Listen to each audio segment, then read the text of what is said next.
Wadsworth Longfellow. Under a spreading chestnut tree, the village smithy stands. A smith, a mighty man is he, with large and sinewy hands, and the muscles of his brawny arms are strong as iron bands. His hair is crisp and black and long, his face is like the tan. His brow is wet with honest sweat, he earns whate'er he can, and looks the whole world in the face, for he owes not any man. Week in, week out, from morn till night, you can hear his bellows blow. You can hear him swing his heavy sledge with measured feet and slow, like a sexton, ringing the village bell when the evening sun is low. And children coming home from school, looking at the open door, they love to see the flaming forge cast the bellows roar, and pass the burning sparks that fly like chaff from the threshing floor. He goes on Sunday to the church and sits among his boys.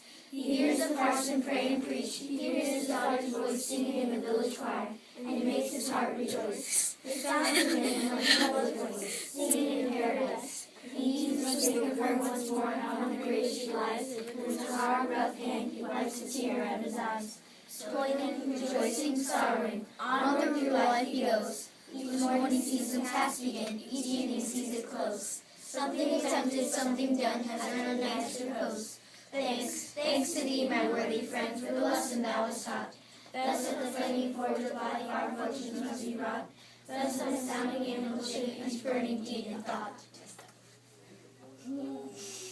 You will all be put in the box for 2 hours.